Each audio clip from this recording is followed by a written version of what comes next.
All right, ladies and gentlemen, we're going to get started, so if I could please have your attention, we're going to get started. Ladies and gentlemen, welcome to the Harris Theater here at the Joliet Area Joliet Area Museum. This is the Joliet Area Sports Hall of Fame induction class of 2018. My name is Scott Slocum from WJOL Radio. Thank you very much for coming, everyone. Let's give one big round of applause to the staff here tonight at the museum. Awesome job. Have you guys been upstairs to see the museum yet? Have you walked through? You can do that tonight before you leave. Please go up to the main floor. I guess that would be the second floor, correct? The second floor and walk through what is a world-class museum that we're very fortunate to have here. This is a special night for us. I'd like to thank the committee, the selection committee, Dave Laquetta, the athletic director at the University of St. Francis. I know Lynn Lichtenauer's helped us out a lot. Lynn, thank you very much. Dick Goss usually is on the selection committee, but we kicked him off this year because we are inducting him tonight. So Mr. Goss didn't get a chance to pick this year's class.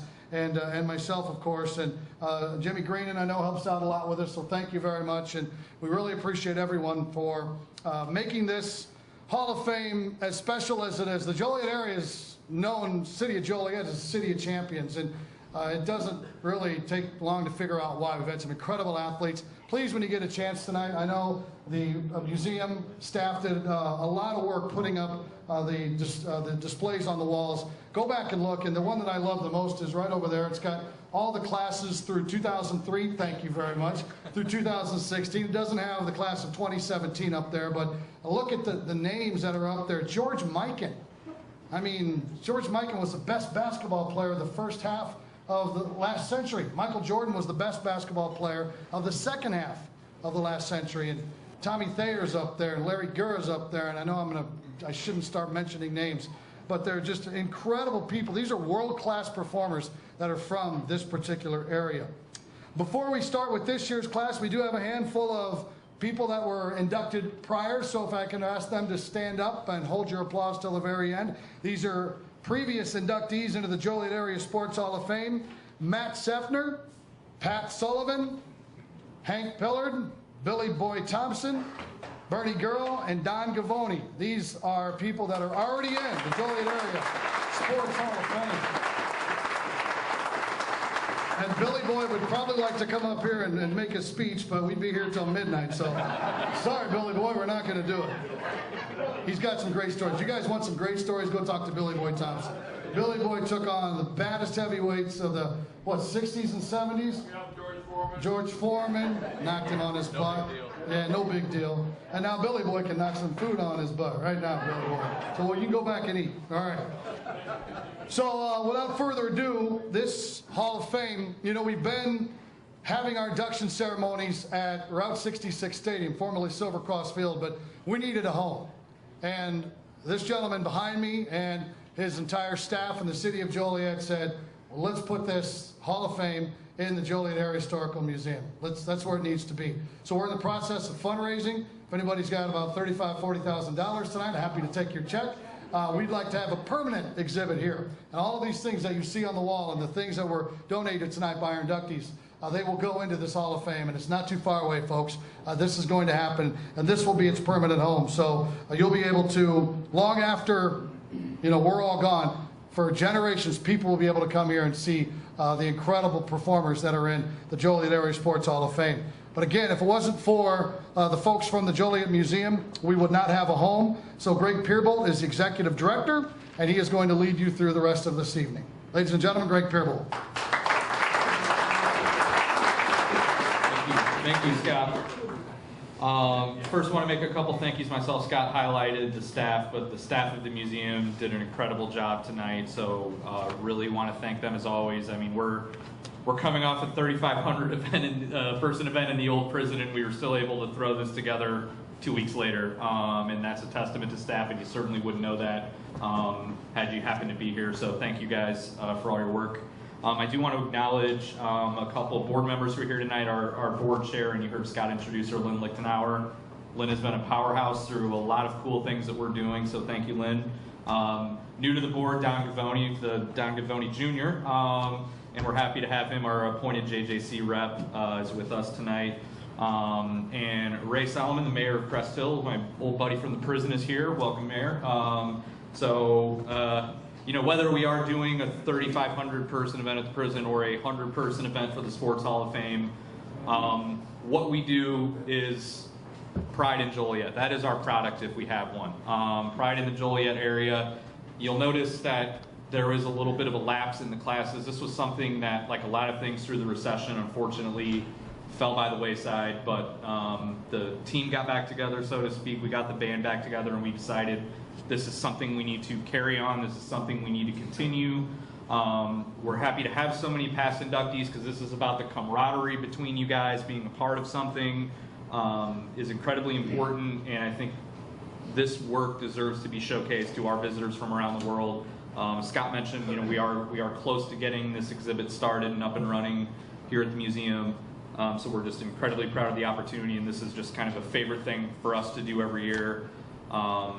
It really is the City of Champions, and part of the importance and the power of this, all my stories involve Pat Sullivan. So, but I remember hearing when Oliver Gibson was inducted, I believe it was the same year, and you guys talked about growing up in the same neighborhood. You know, the old Sully, the old Irish guy, and young African-American Oliver Gibson talking about 40 years apart from each other and how the importance of sports united them, lifted them up, gave them careers, gave them a way to impact people. I think is very powerful and incredible, and it certainly goes beyond just the notion of a game, right? So in that spirit tonight, I don't want to take up any more of your time. We're just so proud to do this, so happy to do this. Happy you joined us tonight. We have a lot of stuff going on around town and in the area as usual, so thank you for being here. As Scott mentioned, please explore the galleries if you've not been here. They're really cool at night. Some say they're haunted. I don't know about that, but we say the people that haunt me are real. So yes, please experience this museum and consider staying with us, consider a membership, consider being involved with us at any level you would like. We would love to have you. This is just one of the many cool things we do, cool components of Joliet that we honor. And we look forward to doing this again and again for many years in the future. So without further ado, I will reintroduce my friend Scott Slocum. We will get started with the induction ceremonies. Thanks. Thanks, Greg. Thanks, Greg. Before we start with our first inductee, if we could please have a moment of silence. Roger Swank was an inductee, one of the very first inductees into the Joliet Area Sports Hall of Fame. Roger passed away recently, so if we could please have a moment of silence, we would appreciate it.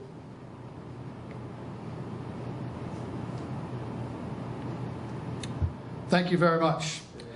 All right, it is my pleasure to introduce Erin Hickey.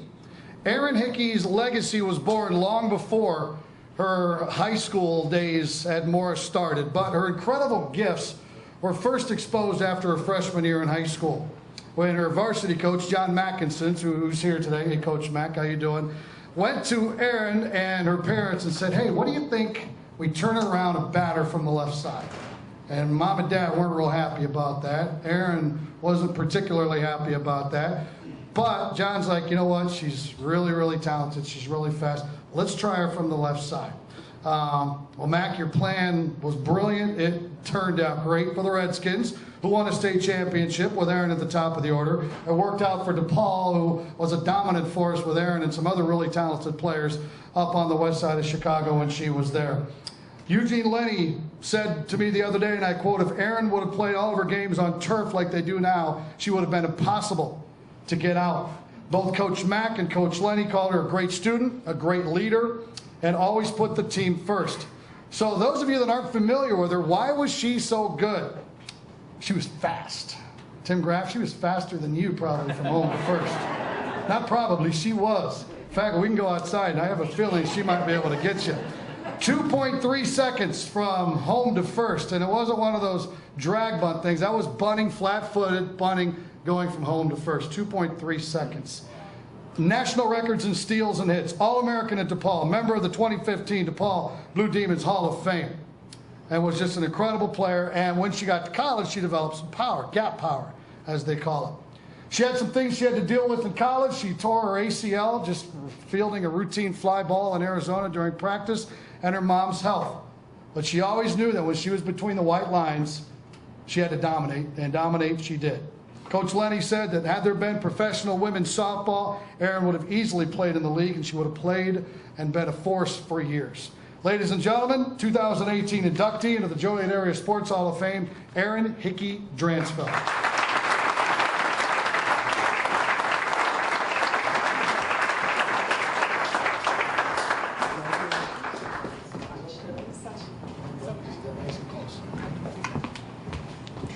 That was super nice. Thank you so much.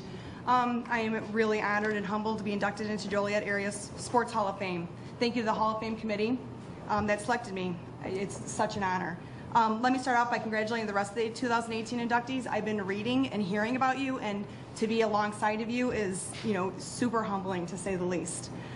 In my mind, success is dependent on the team that surrounds you. I was blessed and lucky to have the most supportive and greatest team surrounding me throughout my softball career. However, my team encompassed more than my high school teammates or my Depaul teammates, though they were, super important. But when I think about the team that surrounded me during my career, I think of many, and without the team, success would not have been possible. So I need to acknowledge those members. I'd start off by recognizing my high school softball coach, John Mackinson, Mac. I can say without a doubt that I would not be standing here today if it weren't for Mac. He was the one that recognized my speed and transitioned me to become a left-handed batter so I could utilize that speed. This happened after my freshman year of high school, so there was a huge learning curve, and I was at times very uncooperative and very unwilling because I had to relearn a game that I had been playing since I was 7. And I failed a lot. And no matter what, Matt kept with it, kept working with me, let me work through those bumps, all while truly believing something special could happen if I just persevered through those failures. Mac believing in me and working nonstop to develop me on the left-hand side of the plate is the reason that I found my success. But even more than that, I learned one of the most important things that any athlete can learn. You learn and grow more from your failures and losses than you do from your successes. And Mac instilled that in me early on. And that's one thing as a mom and a coach that I keep working on my kids and telling my kids.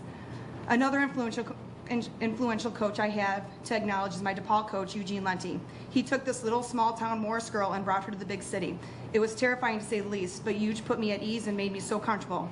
More than that, he pushed me further physically and emotionally than I ever thought possible. Believe me, none of us wanted to see that angry vein pop out of his forehead. But we grew to respect what that vein represented, which was Euge's intensity and demand for perfection. And it was because of this expectation that I achieved what I did. He gave me the opportunity to play Division I softball and with the best of the best, and for that I am eternally grateful. The other huge part of my team was my family. Thank you to my siblings, Chris, Ray, and Scott. I know how often Mom and Dad were gone traveling to my games, yet I never heard you once complain. I'd only heard words of encouragement and support and love, and that was so huge for me. Thank you to my other parents, Dan and Sandy. You always treated me like a daughter and followed and supported my career, even though I was only the girlfriend of Kelly at the time. It always meant so much that I had your love and support. And Kelly, there are no words to express what your years of support you've given me to me. Knowing me in the game so well, I remember vividly multiple times your words of encouragement literally picked me up and gave me the mindset to go back to the field the next day and play the game again. There were hard days that I thought I honestly could hang up my spikes and be done with the game, yet you always had the right words to keep me going. And funny that 21 years later, you still do. And finally, my parents, who I consider my co-MVPs. Words cannot adequately express what you have done for me. I'm a mom now, running my kids every single day, and it gets exhausting to say the least. Never once, even when my mom was sick, did I ever hear them complain or wish the seasons were over or games were canceled. They drove or flew all over the country for years to follow my career. I'd give about anything to have my mom here, but she's smiling down from the best seat in the house. But I am blessed that I have my dad sitting here in the audience, because this honor is as much for him as it is for me. He was at as many games as possible, always giving me that look that only the two of us understood. I don't think he ever knew how much that look gave me the confidence and determination needed in those intense game moments. Thank you just doesn't seem adequate. Playing softball was the most amazing opportunity. No matter what was happening in my life, whether I was missing Kelly, homesick for my family, or my mom's health was struggling, when I was on that field, between those lines, with my teammates, I was completely at peace. There was nowhere else I'd rather be, and I'm so blessed to have had the opportunity. And I'm blessed, too, to have the opportunity tonight to be inducted into this prestigious Hall of Fame. So once again, thank you so much for the honor and this beautiful evening.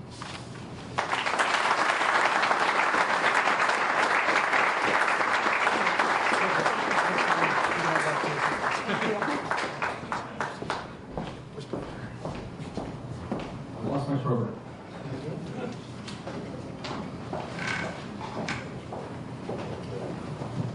Okay, Scott Slocum, voice of WJL, says we are mowing straight through, right? That's right. Okay. So I will introduce our next presenter. I already referenced him. Really someone who needs no introduction. Legendary coach of USF, Lewis University. All around great guy, motivational speaker. What else do you need to say about Sully? Coach Pat Sullivan, everyone.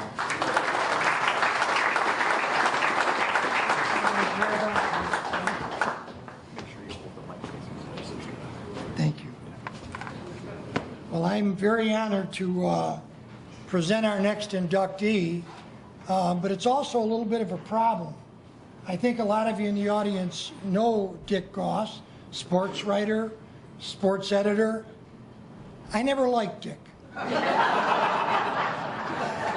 I never liked the guy because all he does is get all these awards, right? Every time you open the Herald News, there's Dick Goss getting another award.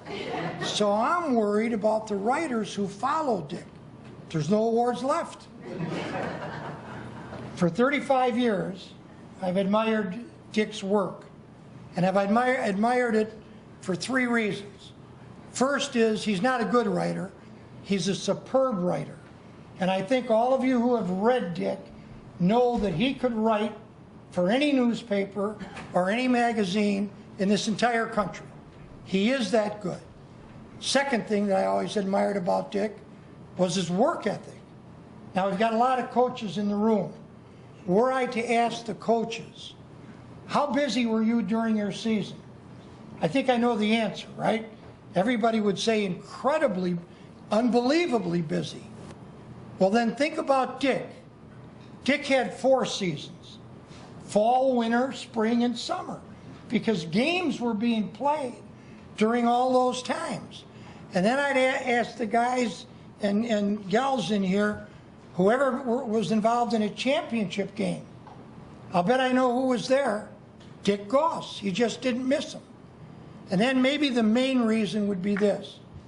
Dick was in a profession, I think, that tended to change a little bit maybe 20 years ago, where more negativity came into the profession.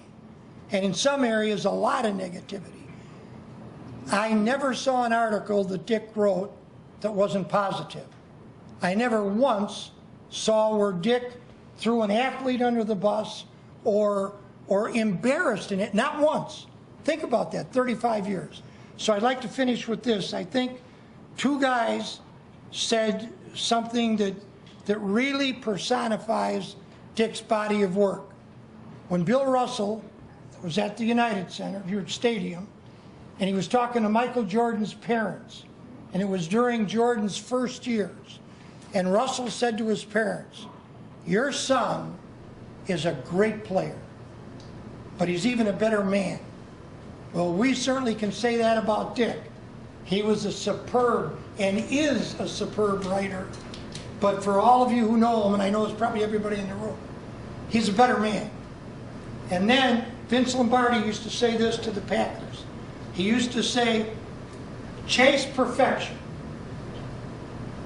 You're probably going to catch excellence. And I think that's exactly says what Dick's career was about. He caught an awful lot of excellence in his career. And I think he will be a great addition to this year's Hall. Dick?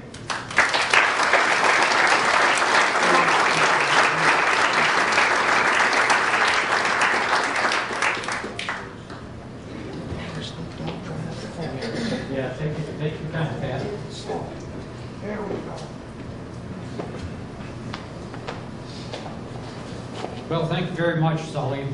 I think you all could see exactly why when Scott Slocum called me up and said he's not going to do all the presentations of the Hall of Famers. Who would you like to present you? Sully's name came to mind immediately.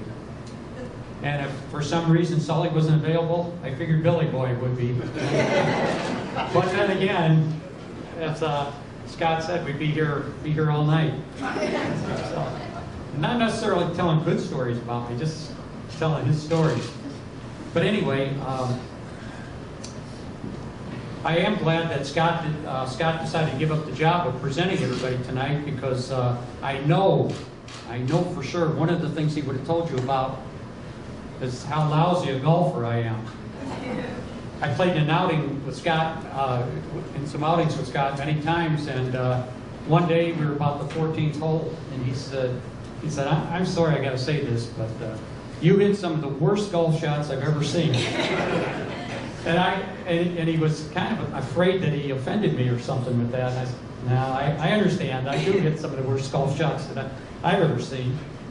So anyway, I kind of feel like Marv Throneberry standing up here tonight. Some of you may remember the light beer commercials from years ago, when people like Billy Martin and George Steinbrenner and Rodney Dangerfield, a lot of those stars were on the commercials. The one commercial, Marv Throneberry, who was the face of the 1962 Mets, probably the worst baseball team of all time, the original Mets, was sitting at the end of the bar, and he just shakes his head and says, I still don't know why they asked me to do this commercial. Well, I'm not sure why they asked me to be, or wanted to induct me into this Hall of Fame, because I was never anything more than an average athlete. However, we have put a few media people in this Hall of Fame, and I suppose from that standpoint, I'm not exactly a trailblazer, but I did enjoy being around all those great athletes, all the names that are on that wall, for all the inductees in this Hall of Fame, and all the ones that are to come in the future, being able to tell their stories and being able to present what they accomplished in the athletic arena, hopefully in an entertaining way. As you probably know, I retired this summer after 35 plus years as a sports editor at the Herald News. But that wasn't my first association with the newspaper. Bob Drazkowski, who is in this Hall of Fame, was a sports editor back in the 60s, and he hired my good friend Dave Parker and myself to work part-time in sports back when we were juniors in high school. That was in May of 1967. Well, I graduated from Joliet Catholic in 1968, and spent the next 4 years at the University of Illinois getting an accounting degree. I knew a little bit about journalism before I went to college, and Illinois had a good accounting school. I was going to school there, and people told me I was good with numbers. Why don't you give something like that a try? So I did. Got a degree in accounting. Went to work in Springfield in 1972 for a large insurance company. After about a year on the job, I got the nights free, and I'm thinking, I used to do part-time sports work in Joliet. Why don't write the sports editor a letter and see if I could catch on their sports staff working nights. So I wrote him a letter. He hired me. I was in that part-time position while I was working full-time at the insurance company for about 5 years, and then he called me in. The sports editor called me in one day and said, would you consider changing professions? I said, well, what do you mean? He said, we think you can do the job. We've got an opening, and I don't have to go through the misery of trying to hire somebody from outside. I said, well, thought about it. I wasn't engaged, wasn't married yet. Thought it's night work, but I'm going to do it because I really enjoyed it more than what I was doing at the insurance company. So, changed professions, became full-time sports writer in Springfield. Well, fast forward to 1982, and our daughter Sarah was born in April of that year down in Springfield, and the managing editor at the Journal-Register calls me in just before Christmas, and I thought, oh boy, what did I do? Because he'd never call me in his office just to shoot the breeze or something. And he says, you going home to Joliet over Christmas? And I said, yeah, I am. He said, Ray Hurdle, who was the managing editor at the Herald News, called and would like you to come in and talk to him. He knew I was down there, and they're thinking about changing sports editors, wondering if you wanted to talk to him about it. So I said, okay, I'll go talk to him. Well, got hired April Fool's Day of all days in 1983, April 1st. I started at the Herald News and has been there ever since. So, see, lost my place here. Then, you know, it was a little bit of a learning process to get reacquainted with the Joliet area, but it didn't take too long. I had some great help with Don Hazen, my predecessor as a sports editor, who moved over to the news side copy desk at the Herald News, and the guys who were working part-time at the Herald News at that time. And I kind of got into it. Of course, in those days, there was only one Plainfield High School, there was only one Lincoln Way, and the University of St. Francis didn't have football yet. Lewis did not have men's volleyball. No schools had school bowling or lacrosse or anything like that. There was no boys volleyball yet. And then Plainfield and Lincoln Way added schools, and in the sports kept adding up. So the job just got busier and busier, and I just couldn't see what to leave out. Plus, we had so many successful teams. I mean, people always like to read about successful teams. I did a quick count, and I think in my 35 years at the paper, we had 24 state football titles and 14 runner-up finishes from teams in our area. We had 14 team wrestling titles and 11 second places. And of course, there were all sorts of individual honors to wrestlers during that time. We had 13 state baseball titles and 6 second places, 7 state softball titles and 8 second places, 4 girls volleyball championships and 6 second places. And that's just those sports. Then there was, besides individual honors in wrestling, and track and field, there's golf, there's tennis, bowling, we've had cross country, we've had great success in all those sports. So, you know, some of the coaches that are here tonight, Matt Sefner, and Dan Sharp, Keith Ely, Mark Smith, Anthony Smith, those are all guys that coached true dynasties in this area. And it was just a pleasure to cover their events. And also, you look at all the great athletes that we had in this area, and then you think what some of them have gone on to do, even after their professional playing days are done. And I mean, we're just so honored to have people like Ron Coomer and Tom Thayer and Mark Grant, Terry Gannon, Pete Bursich, Les Norman on national television and radio outlets. And I am very fortunate to be able to say I'm really good friends with all of them. They were more than just athletes that you cover. You get to know people, and there's some wonderful people in the sports community. So, real quick, I just want to conclude, which is one thing I get asked all the time is about some of the great events that I covered, some of the most memorable events. Well, I'll start with the goaltending call in the sectional championship game in 1988 that some of you in this room will remember. Lockport's beating Joliet Catholic by a point with 1 second to go. Lockport missed a free throw. Mike Koski from Joliet Catholic grabs a rebound, throws it all the way down the floor. Just a last second heave. Antoine Harris, I believe it was, jumps up inside the free throw line on the other side of the court, catches the ball, throws it up in the air. We won. All the Lockport fans are storming the court, celebrating. And it was the strangest thing. About several seconds later, maybe even 10 seconds later, the Joliet Catholic fans start celebrating, and they're storming the court. We got both teams out there, both fan groups out there going crazy.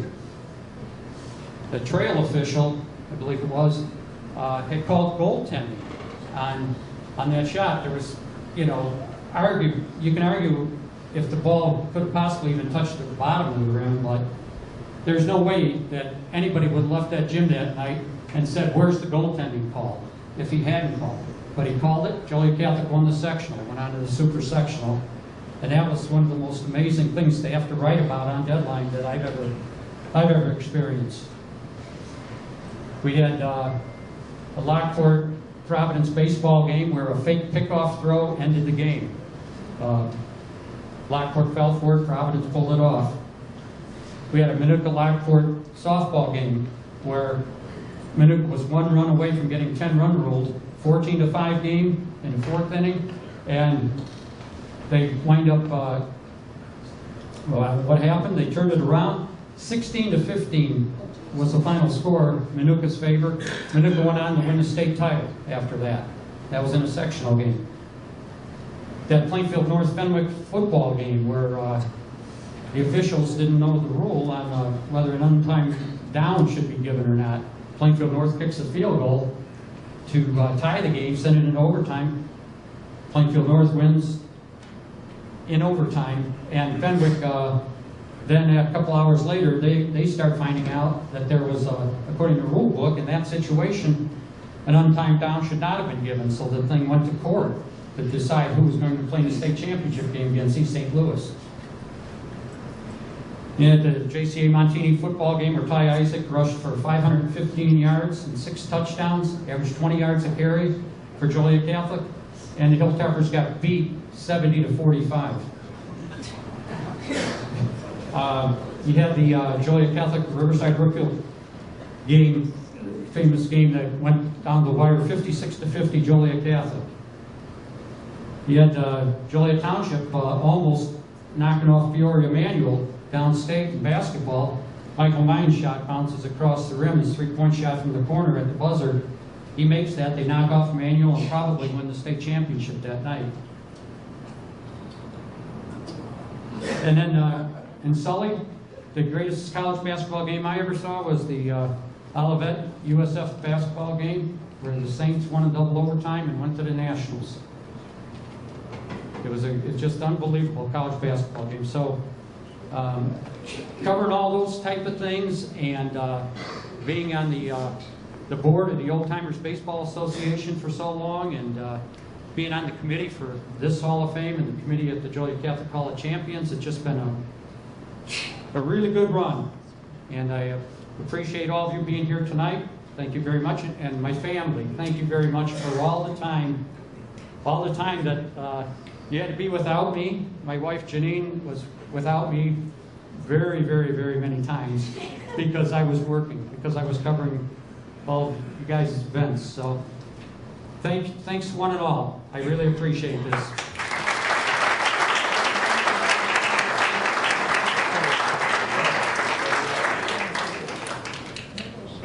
Okay, I think we'll move right along here, and then maybe we'll take a little intermission so we can get up and get some drinks. We want to sell you those. Speaking of selling, I do want to acknowledge 2 of our major sponsors tonight, and I'm happy to tell you that these are both sponsors that not only are doing this tonight, that are long-standing sponsors. You have ExxonMobil and Harris Casino, and in addition to them, we want to thank the City of Joliet, who really supports the museum's mission. This is actually a city committee that we're working off technically, so preserving the legacy of sports is something that the City of Joliet is interested in doing. We couldn't ask for a better partner at the city, so thank you to both Exxon and Harris as well as the City of Joliet. Our next presenter, the head coach at Joliet Central, formerly of Lockport. He was a teammate of the next inductee. Scott has told me that this man has impacted thousands of lives as a coach, so we're happy to have him here to do the introduction, and that's Larry Thompson.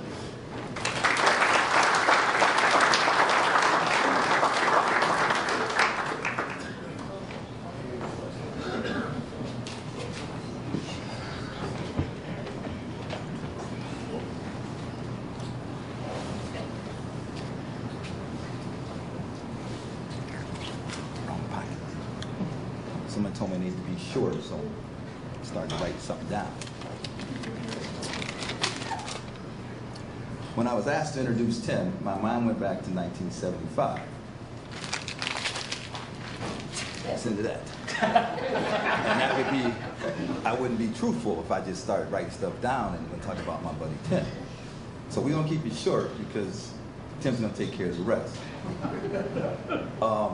Back in '75, Tim comes back to Joliet. So I don't know if I knew that or not, but he was here, junior high, then all of a sudden he was gone. Over in Indiana, Chesterton, and then next thing we know, sophomore year, he's back. Now, he's trying to convince everyone that he was here in junior high, but you know, he lived in Ridgewood, I lived on the hill. There was only a few of us that kind of remembered that he was around. Pat O'Connell's one, my sister-in-law, Sylvia Dotson is another. We started telling me we were hanging out together. She says, I know him. And I says, once you know Tim, you won't forget Tim. And so that's kind of the way we see him.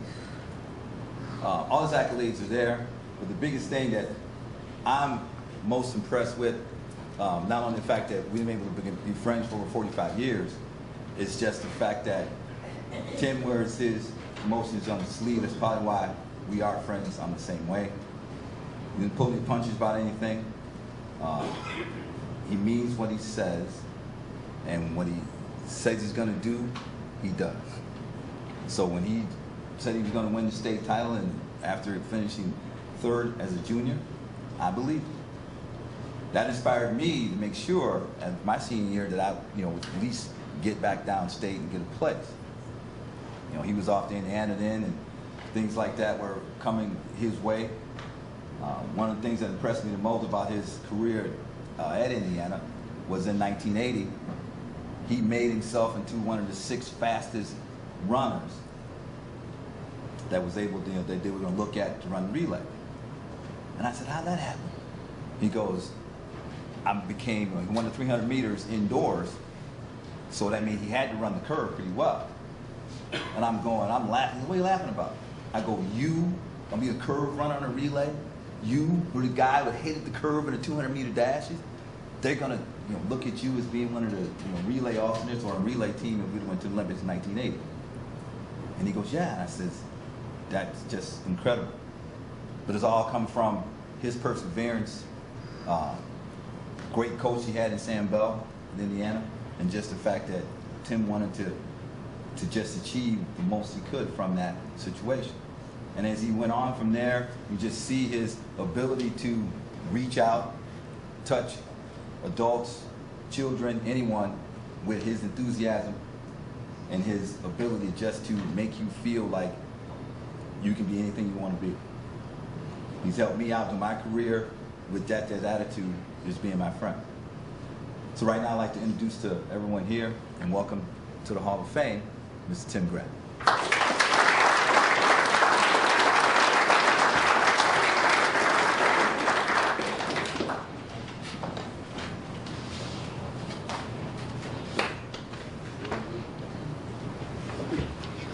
Thank you, Larry. I guess when you're friends for decades and decades and decades, get to know each other really, really well, in good and bad times, but that's why you're friends, because you're always there for each other. First of all, good evening, everyone, and welcome. Here, let me get my glasses. I noticed when we started out doing this, none of us wore glasses. Now we all do. Tells you something. There we go. First of all, I want to thank the committee for this incredible honor, and Coach Mike O'Connell for all his help in this. Fellow inductees, congratulations on a job very well done. I did not get here with a lot of help from a lot of really great people in my life. Even though track and field is an individual sport, I've always had a lot of support and a lot of people on my side. As the original speed and performance program, Grass Speed Enhancement has produced many athletic scholarships and professional athletes in every sport in the 30 years of its existence. But again, with the support. None of this would have been possible without the support of Wayne King and Joliet Junior College. As a sprinter, I've had tremendous support from my family and friends. My sister Diane, brother-in-law Don, went to all my track meets, high school, college, and they still go to my master's meets. I mean, think about it. My sister will put on Facebook, oh, I went to my little brother's meet. He's 61 years old. I went to the track. Hey, thanks, sis. Appreciate that. My brother Danny, sister-in-law Lori, has always been there for me. As a matter of fact, when I won state 76 and 100, I rode home with Danny and Lori. And I think it was a 74 Nova he had. It was a really nice car. Wish he still had that car, actually. And for my deceased parents, who were always proud of me, no matter what I did, my father-in-law, Ron Bolte. I know him as Pops. Everybody calls him Pops. Pops, you've been more of a father than a father-in-law. Thank you for your advice, your guidance, your friendship, and all your help with remodeling my house and graph speed enhancement. Then, as you met one of them, and you know one of them, there are my two lifelong friends who have been there with me through everything in life, good and bad. Pat and Sue O'Connell. Pat has a positive spin for every situation, including his own personal battles. In May of 1980, Pat and Larry came to the Big Ten Conference track meet at U of I in support of me. At that time, I had a slight ankle injury, but still competed well, knowing that my friends were there for me. In August of 1980, as Coach Thompson alluded to, now a foregone conclusion the U.S. would boycott the Olympics, my track career was seemingly over.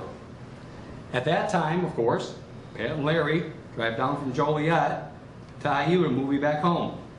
And when we have the intermission, there's a humorous story on their trip down to IU in August of 1980. I'll let them tell that to you.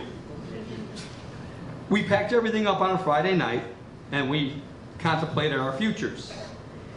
And we did a lot of contemplating. The next morning, we all three went to breakfast. Larry and I didn't have much of an appetite after so much contemplation. Pat was fine. Must be the Irish in him, I guess. Not only did he eat all his breakfast, he ate everything me and Larry didn't eat. And I was like, ooh, well, you can have it, Pat, go ahead. Sometimes the stars do align themselves in just the right way. At the Night of Champions banquet in '07, I was honored as one of the 4 Gs from Joliet East, and Pat was honored as the state champion wrestling coach from Joliet Central. We both were honored in the same night. Then there was an article in the Herald News, thanks to my fellow Shriney, Mr. Dick Goss, with Pat and I from the Night of Champions banquet. Then there is Larry, his lovely wife Rita. Hey Rita. And as Larry knows, Rita's best everything happened for him, that's for sure. And again, thanks to Mr. Dick Goss, I believe it was last year, Larry and I both had significant articles in the Joliet Herald News. Of course, I texted Larry and said, hey, how about that? Track and basketball, huge articles, same paper. Thank you, Mr. Dick Goss. You are appreciated, sir. Over the years, there is no aspect of life that Pat, Larry, and I have not experienced together. While Pat and Larry have followed the traditional route of teaching and coaching in the public schools, I follow the beat of a different drummer. I teach in the prison system for Illinois Department of Corrections. I run my own coaching business in graph speed enhancement. No matter what route I've ever chosen in my life, Pat and Larry were always there for me, always supporting me, always encouraging me. In the military, they're called Band of Brothers. For me, Pat and Larry, they are my lifetime brothers. No matter what life throws at all three of us, and we've all three been through a lot, we will always be there for each other, both good and bad. To my brothers, Pat O'Connell and Larry Thompson, I thank you. Now, of course, it is said to save the best for last. That is my loving wife, Sue. Sue is probably the nicest person, lovingest person I've ever met. One of the reasons why I married her. I always tell her she married down. No doubt she did. With all of life's hardships, difficulties, and all joys, my wife is always there, always stable, always supportive. My wife, very slow, stable, consistent. Just opposite of me. I'm all over the place. Sue, you are truly my wife, my best friend, business partner, a few other things that I can't mention in public, of course, but I love you, I appreciate you. And I think Larry said it best at a wedding reception, again, when he was talking on my behalf. Sue's the best thing ever happened for the boy. And Larry, you're absolutely right. But the biggest thing that I think Pat and Larry know about my relationship with my wife, Sue, she keeps me from doing stupid stuff. And for that, I'm very, very, very grateful. Thank you all. I love you all, and God bless.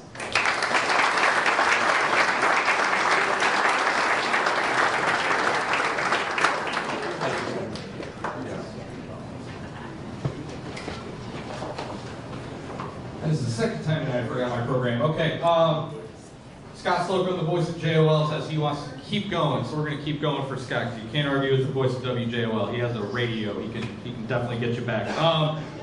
So it's my pleasure to introduce our next presenter. He, again, like so many of our inductees and presenters tonight, needs no introduction. Longtime coach of Providence High School, a very winning coach of Providence High School. And I'm also proud to say his youngest son, Luke, is my next door neighbor, so we get to hang out a lot at the family gatherings, and I'm happy to introduce him tonight, Matt Sufner.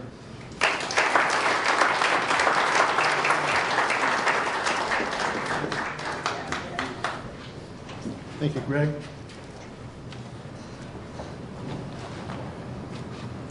Congratulations to all the inductees this evening. And I'm really honored, I think, to be able to be the presenter of Francis Rudiger to this Hall of Fame. Now, I'm reading in this book, Francis. Kathy must have wrote this thing for these people. The one you gave me, I know you wrote it.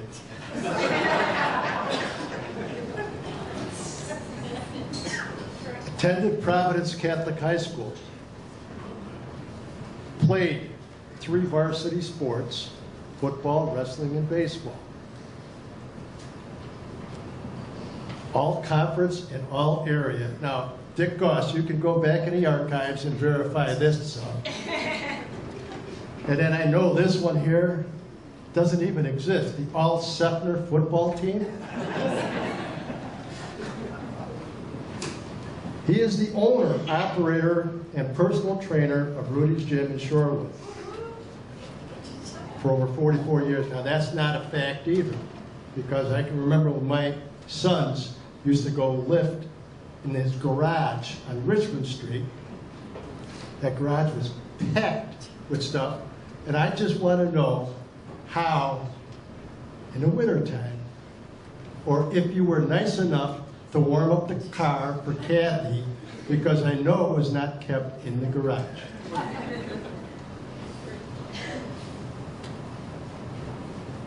His gym, Rudy's Gym, Illinois powerlifting team, was the team of the year in 2006, 2007. He was an assistant strength coach at Northwestern. By the way, they needed you today. Strength coach at the University of St. Francis, 1997 to 2003. Strength coach at Joliet Catholic, 1997 to the present. Olympic lifting state champion in 1977. 25 world titles, 28 national titles, 6 state titles, 82 world, national, and American records, 15-time outstanding powerlifter in powerlifting tournaments, Illinois Powerlifting Coach of the Year, 1997 and 2006, St. Mary Magdalene Hall of Fame, 1996, Illinois Powerlifting Hall of Fame, 2005, National Fitness Hall of Fame in 2012. Okay. Now we can privately talk to him later on, and he'll explain why his brothers call him Squeaky.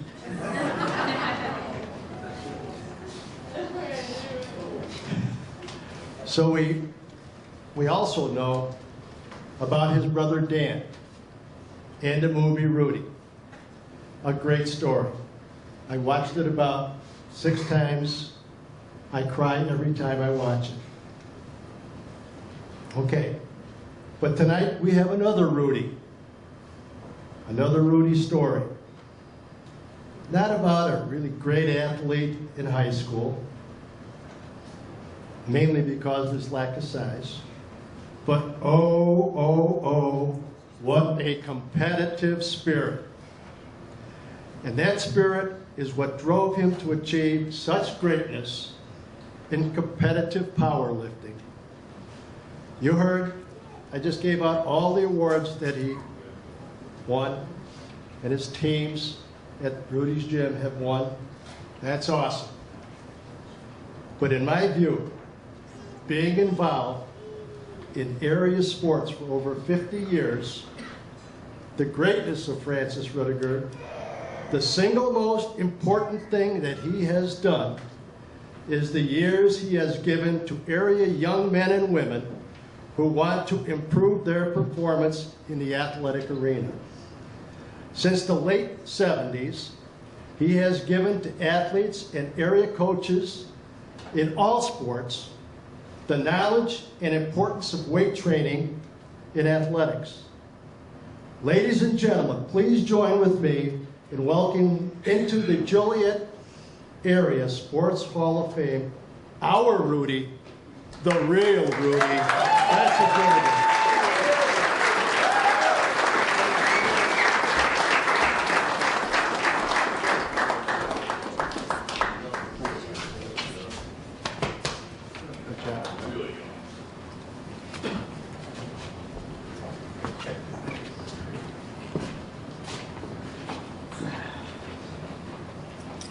I too have to wear glasses.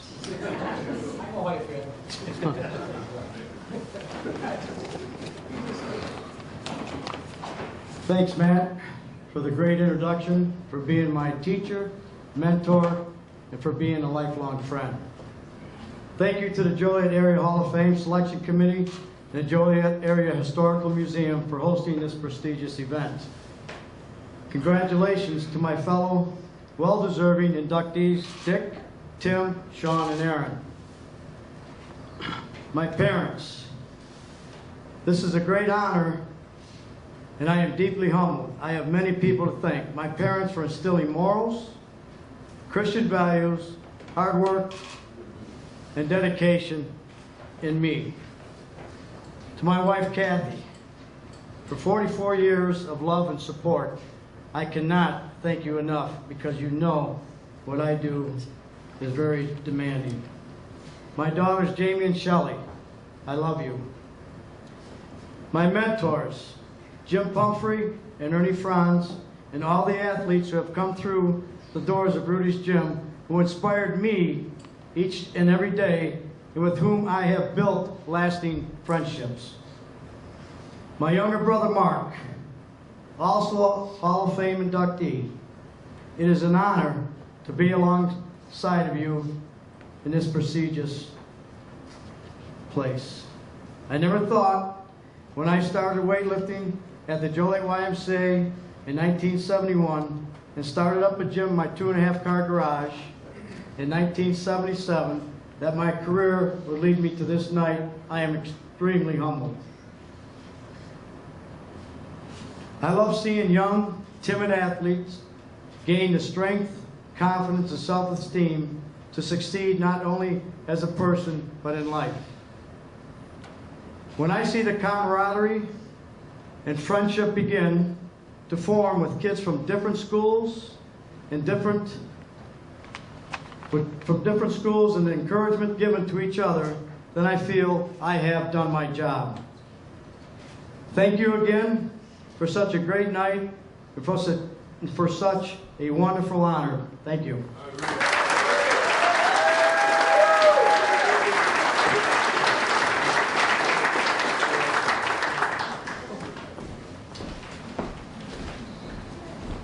Bad man, Rudy. Damn good one,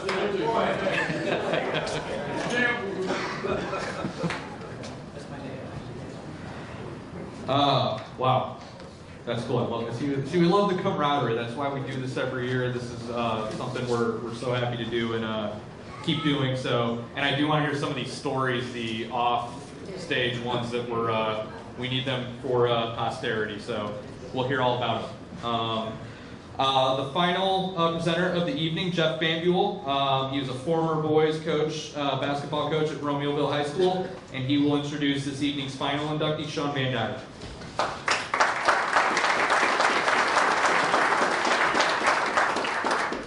Thank you. First of all, I'd just like to say that it's an honor to present my friend Sean into this Hall of Fame. Back in the early 80s, into the mid 90s, there was a lot of success at Romeoville High School. From the football teams coached by Dennis Schley, Bill Winke, and Jim Baduras, to the girls basketball teams that were coached by the late Frank Aguilar, to the basketball teams that were coached by Coach Hermansky, Coach James, and Coach Meyer. Sean was definitely one of the most successful and standout athletes that we had at Romeoville High School. He went on to play, he was an all-state player in 1986. He went on to play at Hutchinson Community College, where they won a national championship. He went on to the University of Colorado, where he was very successful there as well. He's a member of the Hall of Fame at the University of Colorado. One thing that I always found interesting when he was there at the time, he was one of two guys to lead the Big Eight in points and rebounds. The other was Wayman Tisdale. In 1991, he was a first-round draft choice by the Golden State Warriors. He was the 25th pick. He went on to play professionally in Spain and Italy. After that, he was a successful coach at many different Division I stops. He was a head coach at Emporia State. All of those things are tremendous honors, and he had a lot of tremendous talent. The thing that stood out to me the most about him was what kind of a person he was. He was a leader. He was a great friend. Coach Hermansky always said that you could tell a good friend that if you called them up at 2 o'clock in the morning with a flat tire, would they be there? Sean's one of those guys, and that's obviously a credit to a lot of the people that are sitting at that table. I'm very proud to present my friend Sean into the Joliet Area Hall of Fame.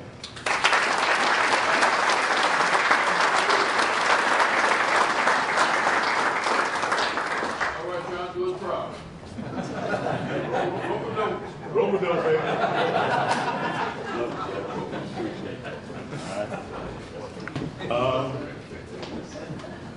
My mother hates when I get emotional. She's right there. As Eugene Vandiver, Jamaica's finest. I guess I'm the final one, right? I can take all the time I want. No, I'm not gonna do that. Y'all ready to get out of here? You're ready to get out of here, so I'm gonna make this short and sweet. But you know what? I was supposed to go in last year, and because I was a head coach at Emporia State, and I had a big recruiting weekend, I couldn't make it. And I want to thank Dave. I want to thank Scott, Dick. You know what was crazy about the Herald when it came out was when you're a freshman, sophomore, junior, senior in high school, you just want to see your name or your picture in ink. And that gave me goosebumps coming downstairs and thinking about it. Probably one of the best things that happened to all of us was Coach Myers was telling the story earlier tonight. Some forgive my language, some squirrely bastard screwed up the boundary lines in Bolingbrook, and instead of me going 10 minutes to Bolingbrook High, I went 25 minutes to Romeoville High. And we had a situation where you had Eric and Trent Jackson living in the same house, and Coach Hermansky used to tell the story. I guess there's a boundary line in their bedrooms. This side is Romeoville, that side is Bolingbrook.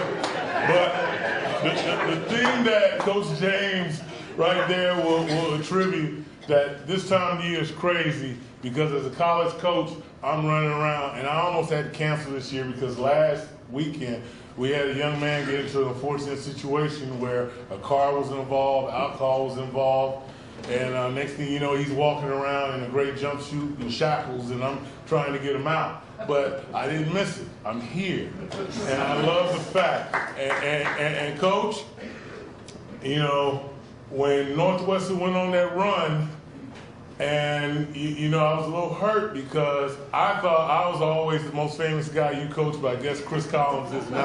Because you guys did your thing, got to the dance. Not tonight. That's football, baby. We're basketball. But the biggest thing is that, Coach, your marketing department still has to explain to me how you guys are in Chicago when you're in Evanston. I just need to know that, but that's neither here nor there. But like Jeff said, everyone at that table had some huge part of my life, and I'm gonna share about them. It ain't about me, it's about them because they helped me get here. Just like right now as a college basketball coach, we're builders of men. You know, the scary part is I got to keep working out because I don't know if we can turn the keys over to this country to some of these young men just yet. So I got to get with you, Coach Rudy, and I got to get some bench in. I got to get some curls in. I ain't got no knees no more, so I can't do squats. But Coach Badur's right there. He doesn't remember this, but he had a traumatic, scarring moment in my life. So I'm walking down the hallway with my girlfriend, and she's all 5'3", and I'm 6'10". Yes, my wife is 5'3", so something about short women. But I'm walking down, I bent down to kiss her, and Romeo had a strict no public affection rule, and he snatched me back right when I thought I was gonna get this great kiss and just scarred me for life. So the rest of my 2 years at Romeo, I walked down the hallway, and when my girlfriend was next to me, I was like, is Badurus around? I'm looking for him left and right.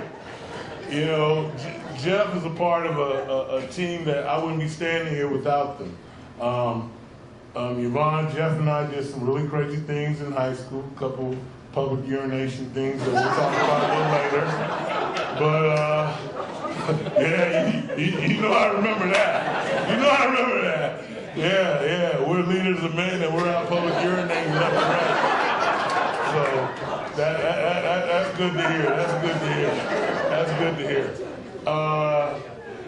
I got a little list. I'm not gonna be long. I promise, because they got a lot of alcohol they want to sell back there. You know what? Tonight, it just reminded me about how wonderful this area is. We get caught up in our lives. We get caught up in taking care of our immediate families, and just coming back here, being a part of this, has just made me always want to try to keep getting back more and more to this area because it's so much. You know, my wife and kids aren't here. I have some regret about that, but you know, they spent so much time with me, they needed a vacation. But my wife, Danielle, is a rock. Between playing overseas and being a college coach, we moved 31 times. A woman like that could pack up a house and deal with my BS is a rock star. My oldest girl, Aubrey, had a great career. Now she's in OCS training in Georgia. She served a tour in Kuwait. I'm going to her OCS graduation next week. I'm proud of her. Amber, Garen, Alessandra, all my kids, they're part of me and Danielle's legacy. Coach Romansky.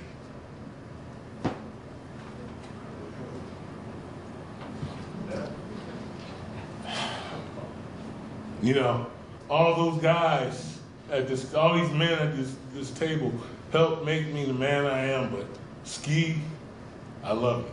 You were a guy not when you had to call someone at 2 a.m. You were a guy that you could call anytime, 5 a.m. and you were always there for me, and I love you for that. You helped make me the man I am. All you guys did at that table. You know, some of my teammates that aren't here, Dwayne Manley, Bernard Winston, Kevin O'Banner, Jeff, and one Larry Wise. So I don't know if you guys remember, in 1986 we made the rundown state. And Larry's on the cover of the Sun-Times being too old to play. And we had to forfeit those games, but forever we'll still be 27-6 in my heart. But Larry was a guy that got just ostracized and prosecuted and persecuted. And no one thought he was going to end up being anything. And then next thing you know, he's a principal at DeSoto High School in Texas. But just like God is good, sometimes you wonder. 2 days after signing his dream job contract, he gets on his motorcycle. 9 times out of 10, he has his helmet on. He doesn't have his helmet on, loses control of the bike, and dies. But his legacy lives because his son, Larry Wise Jr., plays at Northwest Texas University. And that's a guy I got to acknowledge today that his spirit just lives in me forever. Finally, my family. My dad's no longer here, but my dad was a good old boy from Haynesville, Alabama, that for a year had a cough. And next thing you know, we look up and it's cancer. And he lost a good fight. But he's always breathing in me every day. My sister, Claudia, who played at Romeoville, who played for the late Coach Aguilar, had a phenomenal career, played at Western Illinois, and now is a doctor. Now she's into all types of things. Life must be good because on Monday she's going to Jamaica, and on Wednesday I'm going back to Coas, Wyoming. So life must be good for her. Life must be good for her. Me, I'm going back up to Wyoming after I got to sit in gyms for 3 days. That's Coach James and I, our lives right now. We sit in gyms, we chase talent, and we sell the American dream. But the last person I want to thank is my mother, Esma Jean Vanderbilt. One of the toughest, hardest women ever.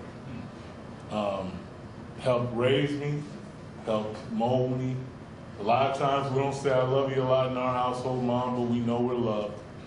I'm still a little mad at her because when I was about 14 years old, we were at TJ Maxx, and I wanted to buy a pair of Michael Jackson red Thriller pants. Probably one of the smartest decisions she made. I don't think I would look good in it, you know, I'm not Mike. But, you know, I always think in my heart, 27-6 forever. I pray I can come back to this because I want to thank the Joliet Area Hall of Fame committee for this wonderful experience. I hope you guys think the best was for last, because I think I was pretty damn good. And with that being said, thank you guys. I love you. Everyone, get home safely tonight, and I pray that by Coach James and I's crazy college coaching schedule will allow us to come back for more of these. Thank you.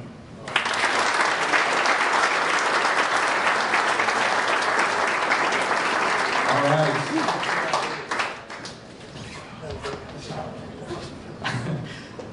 Did I mention we were live on JCTV right now? We are. That's a great way to break into doing live TV. Thank you, Sean. So again, you know, I really just want to thank all of you. Again, thank our board, staff, Hall of Fame committee, our sponsors, ExxonMobil, Harris Casino, the City of Joliet, our food vendors. We hope you guys enjoyed the food. We have plenty, so please continue to help yourself.